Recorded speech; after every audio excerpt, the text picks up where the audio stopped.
Salut, vous avez le bonjour de Maître Sey Mohamed depuis la capitale du cinéma africain au Burkina Faso. Donc, je vais communiquer aujourd'hui sur ces gens, ces patrons qui travaillent seuls. Mais d'abord, allez-y sur ma page YouTube et tapez Maître Sey BF. Vous aurez toute la communication parce que c'est vrai que je vais le mettre sur Facebook, mais ce sera des petites coupures. Sur WhatsApp, c'est pareil, mais sur YouTube, c'est toute l'intégralité. Donc, allez-y, tapez, partagez, likez. Bon, bref, voilà quoi. Allez. Donc, aujourd'hui, je voudrais parler avec mes amis et collègues couturiers, des maîtres tailleurs qui travaillent seuls. Eh bien, oui, il y en a. Il y a des gens qui ont opté d'être seuls. C'est leur choix. Mais je pense que ce n'est pas une bonne idée, quoi. Ça n'engage que moi. Mais le peu d'expérience que j'ai dans le domaine, parce que 30 ans, ce n'est pas petit tout de même. Et j'ai 30 ans d'expérience. J'ai tout expérimenté. Et je pense que travaillant seul, peut-être que tu penses que tu avances vite et que tu peux aller beaucoup plus loin, mais pour moi, c'est une grosse erreur, quoi. Parce que je l'ai testé, les gars. Si, je l'ai testé. On n'a que 24 heures. Oui, c'est vrai, c'est beaucoup, mais pour une entreprise qui est appelée à progresser, 24 heures, c'est pas si beaucoup que ça. Hein. Voilà. On peut faire plein de choses en 24 heures. Mais quand on est seul, les gars, c'est pas évident. Donc, et je me dis quand même, si ton patron faisait pareil, tu ne serais pas ce que tu es aujourd'hui. Donc, travailler seul, c'est un choix, d'accord. Mais je vous assure que tu ne peux pas avancer dans ces conditions. Parce que supposons que tu as un collègue qui a opté de travailler avec des collaborateurs et que toi, tu as opté de travailler seul. Bon, déjà, l'aspect productivité, le temps, la productivité, ce que vous allez coudre, chacun, c'est différent, c'est pas pareil, quoi. L'autre, bon, toi, tu peux coudre, on va dire, un complet ou un complet demi par jour. Encore, faudrait-il que ça soit une tenue qui n'est pas si compliquée, parce qu'il y a des tenues, on ne peut pas le faire en une journée. Ça, c'est pas possible. Mais si tu n'as pas de collaborateurs, si tu n'as pas des gens qui t'aident, apprentis ou deux ou trois, bon, c'est pas évident. Parce que faire tout, toi seul, c'est ton choix. Mais mon gars, c'est pas évident. Par rapport à une autre personne, tu as un collègue qui a opté de travailler avec d'autres personnes. C'est-à-dire avoir des collaborateurs, il peut avoir 2 ou 3 apprentis ou bien 2 employés. Mais forcément, le volume de production sera plus que pour toi. Vous voyez un peu ce que je veux dire? Est-ce que vous avez compris? Larissa, est-ce que tu as compris? Voilà, donc, il n'y a pas de marche. Si tu veux progresser, c'est vrai que d'autres disent que si tu veux avancer vite, il faut aller seul. Si tu veux aller loin, il faut être en groupe. D'accord, mais moi je dis même que pour aller vite, il faut quand même avoir des collaborateurs, quoi. Les gars, il ne faut pas rêver, quoi. Parce que 24 heures, l'autre peut produire 3 ou 4 ou 5 tenues en fonction du nombre de collaborateurs qu'il a. Mais toi, si tu es seul, à moins que tu veuilles ne pas grandir, mais si tu veux progresser, grandir, avoir quelque chose de plus grand que ça, tu es obligé. Deuxièmement, il y a le côté pécuniaire, c'est-à-dire que côté argent, l'autre qui produit plus, il est évident qu'il gagne plus d'argent que toi. Bon, l'argent, d'autres me diront que l'argent, ce n'est pas très important, c'est la passion. Que l'argent ne fait pas le bonheur. Bon, c'est vrai. Mais moi, je ne suis pas d'accord. Moi, Maître Sey Mohamed, je trouve que l'argent est d'une importance capitale. C'est important, oui. Parce que dire que l'argent ne fait pas le bonheur, d'accord, c'est une parenthèse, quoi. Mais bon, parce que quand même, si tu as de l'argent, enfin, c'est plus simple, quoi. Il y a plein de choses que tu peux faire, quoi, qu'un pauvre ne peut pas faire. Ou bien, Sayo, oui. Voilà, quand tu as de l'argent, par exemple, tu es musulman, la mosquée, tu peux donner plus. L'imam, tu peux le donner plus. Tu peux faire des œuvres caritatives, je veux dire. C'est-à-dire qu'il y a des choses que tu peux faire, la zakat, beaucoup plus important que l'autre qui n'a pas l'argent, quoi. Bon, moi, je préfère avoir l'argent quand même. Voilà, le catholique, dîme, oh, c'est quoi? C'est le 10e de ce que tu gagnes, non?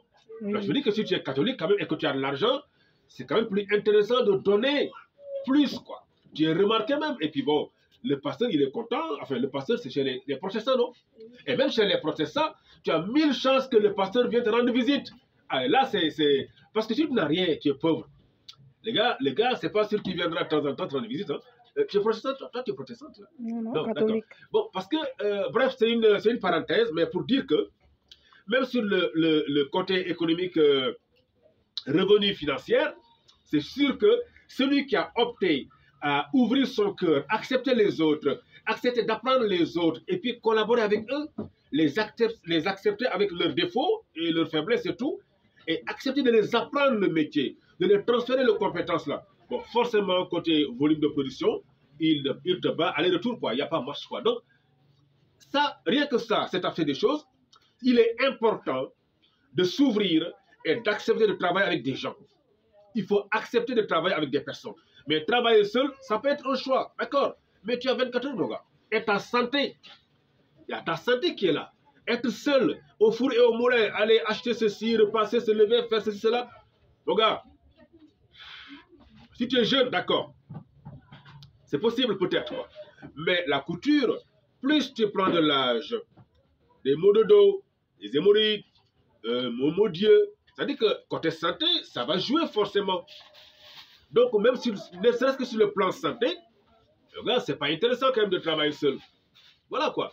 Donc, il y a ces trois aspects qui font que, en tout cas, je conseille à tout le monde, tous mes collègues, si vous avez opté de travailler seul, là, c'est bon pour le 20 ans, 22 ans, mais dès que vous avez de 30 ans, 35 ans, les gars, prends des gens. Il faut embaucher ou bien former beaucoup de gens. Parmi ceux-là que tu as formés, tu peux recruter là-bas parce que tu les as formés en fonction de ta façon de travailler. Et pour avancer, forcément, c'est une obligation. Tu es obligé de collaborer avec des gens. Seul, on ne peut pas aller, quoi, mon gars. Ça, c'est pas possible, quoi. Donc, ceux-là qui ont opté pour travailler seul, c'est votre choix, c'est vrai. Mais réfléchissez.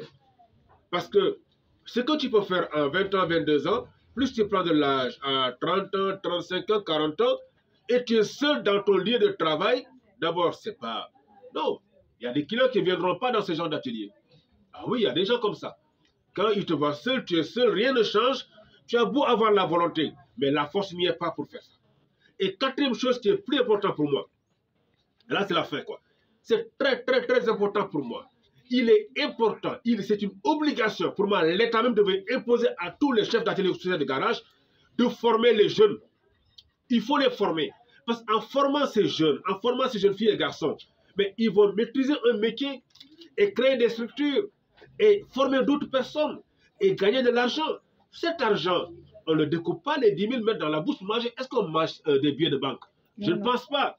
Donc ça va rentrer dans l'économie du pays. Et ça, c'est bien pour l'écosystème. Ça va permettre à ce que le pays puisse avoir beaucoup d'expertise dans ces différents domaines. Et ces gens vont créer des entreprises, des petites et moyennes entreprises, des ateliers de couture, et embaucher d'autres personnes, former d'autres personnes. Et ça, un vrai patriote, pour moi, un vrai patriote doit réfléchir comme ça. Mais travailler seul, être seul, se contenter de toi seul. En tout cas, si tu veux que ton pays marche, si tu veux que le pays avance, que ton continent marche, si tu veux apporter ta pierre à l'édifice, si tu veux faire en sorte que toi, ta vie là, si tu veux impacter de façon positive, il faut former des gens, il faut former des jeunes, il faut conseiller. Ça les permettra d'avoir des bagages intellectuels, ça les permettra d'avoir des compétences bien solides qui les permettront d'ouvrir leur propre structure et travailler et embaucher. Et c'est comme ça que le pays peut avancer. Vous voyez un peu ce que je veux dire? Donc, il est important de comprendre des choses comme ça. Sur le plan économique, le patriotisme même doit te pousser à former d'autres personnes. Sinon, travailler seul, c'est ton choix. Mais mon gars, ce n'est pas une très bonne idée. Tu vas tomber parce que tu n'as que 24 heures et tu vas vieillir, et puis tu vas chuter. En ce moment, il ne faut pas se plaindre. Tu es entièrement responsable de ce qui t'arrive. Entièrement responsable de ce qui t'arrive, les gars. Donc, réfléchissez-y. C'est ça que j'avais comme idée ce matin à vous balancer, quoi. Voilà, si ça vous plaît, likez, partagez, passez une bonne journée.